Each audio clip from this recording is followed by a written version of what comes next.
of an unused parlor. Here sat Marilla Cuthbert, knitting, the table behind her laid for supper.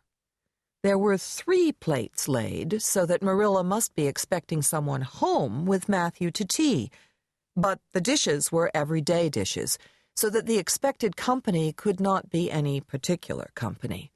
"Good evening, Rachel," Marilla said briskly.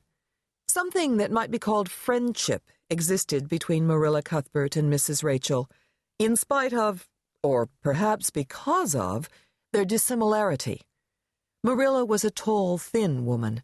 Her dark hair showed some gray streaks and was always twisted up in a hard little knot behind. She looked like a woman of narrow experience and rigid conscience, which she was.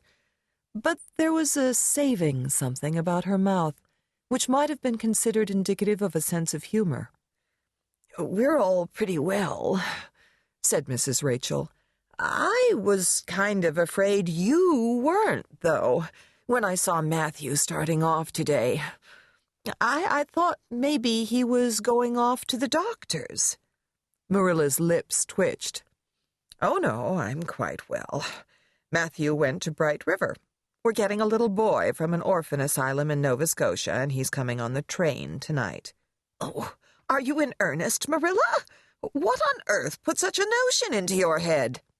"Well, Mrs. Alexander Spencer was up here before Christmas, and she said she was going to get a little girl from the asylum over in Hopetown in the spring. Matthew and I have talked it over off and on ever since. Matthew is 60, and he isn't so spry as he once was, and you know how desperate hard it is to get hired help. At first, Matthew suggested getting a home boy, but I said no flat to that. No London Street Arabs for me, I said. Give me a native-born at least. I'll sleep sounder at nights if we get a born Canadian.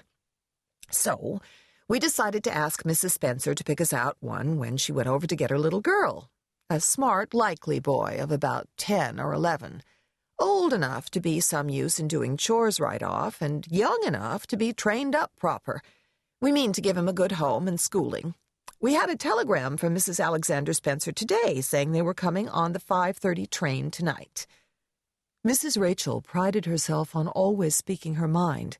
She proceeded to speak it now. "Well, Marilla, I think you're doing a mighty foolish thing.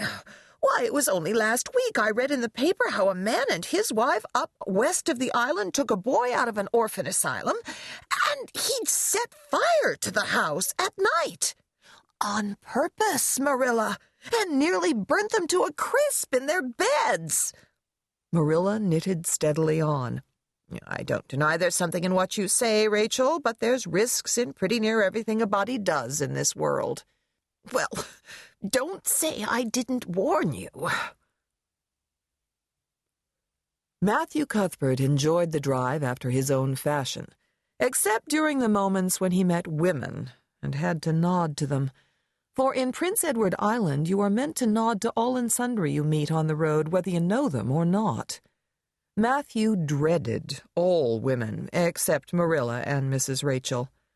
He was an odd-looking personage, with an ungainly figure and long iron-gray hair that touched his stooping shoulders, and a full, soft brown beard. When he reached Bright River, there was no sign of any train. The long platform was almost deserted, the only living creature in sight being a girl who was sitting on a pile of shingles at the extreme end. Matthew asked the station master if the 5:30 train would soon be along.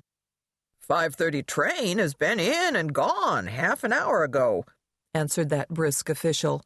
"But there was a passenger dropped off for you. A little girl. Mrs. Spencer came off the train and gave her into my charge. Said you and your sister were adopting her from an orphan asylum and that you would be along for her presently." The unfortunate Matthew was left to do that which was harder for him than bearding a lion in its den. Walk up to a girl, a strange girl, and demand of her why she wasn't a boy. An ordinary observer would have seen this. A child of about 11, garbed in a very short, very tight, very ugly